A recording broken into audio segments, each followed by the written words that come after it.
ইউরোপীয় ইউনিয়নের দেশগুলোর নাগরিকদের ৭২ ঘন্টার জন্য পর্যাপ্ত খাবার, পানি ও প্রয়োজনীয় জিনিস মজুত করার পরামর্শ দেওয়া হচ্ছে। ইউরোপিয়ান কৌশলের অংশ হিসেবে এই পরামর্শ দেওয়া হচ্ছে। এর লক্ষ্য হচ্ছে বিপর্যয়কর বন্যা, অগ্নিকাণ্ড, মহামারী এবং সামরিক আক্রমণের মতো পরিস্থিতিতে প্রস্তুত থাকা। ইউরোপিয়ান কমিশনের পক্ষ থেকে প্রথমবার প্রস্তুতিমূলক কৌশলের রূপরেখা তুলে ধরা হয়েছে।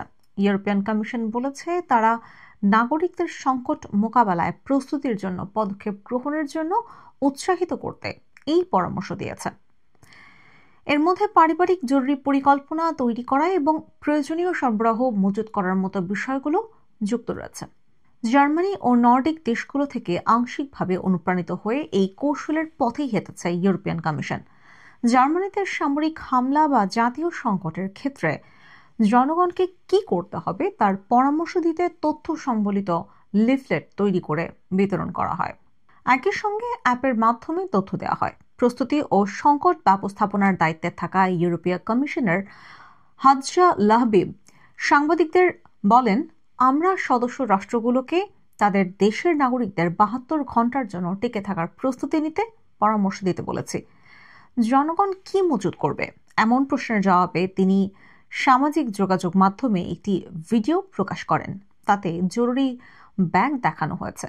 তাতে পানি বিরোধী আবরণে মোড়া পরিচয়পত্র, টিনজাত খাবার, বোতলজাত পানি, দেশলাই, সুইস ছুরি, টাকা, খেলার জন্য তাস, ওষুধ ও ছোট রেডিও একটি রাখতে দেখা গেছে। জলবায়ু সংকট, মহামারী, সাইবার আক্রমণ ও সামরিক সংক্রমণের ফলে সম্ভাব্য পরিস্থিতির ঝুঁকির প্রতিক্রিয়ায় ইউর আরও ভালো সমন্বয় এবং জনসচেতনতা নিশ্চিত করার জন্য এই কৌশল তৈরি করা হয়েছে। নথিটিতে বলা হয়েছে, আমাদের অবশ্যই বড় আকারের সংকটের জন্য প্রস্তুত থাকতে হবে। এর মধ্যে সশস্ত্র আগ্রাসনের আশঙ্কাও অন্তর্ভুক্ত, যা এক বা একাধিক সদস্য রাষ্ট্রকে প্রভাবিত করতে পারে। ইউরোপীয় কমিশনের পক্ষ থেকে সচেতনতা বাড়ানোর জন্য ইউরোপব্যাপী প্রস্তুতির আহ্বান জানানো হয়েছে।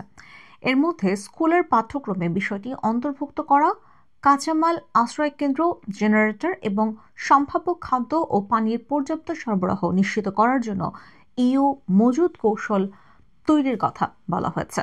বেসামরিক বা সামরিক পরিষেবার ক্ষেত্রে ইউর কোনো ক্ষমতা নেই, তবে কোভিড মহামারীর সংকটে ইউ বড় ভূমিকা পালন করে।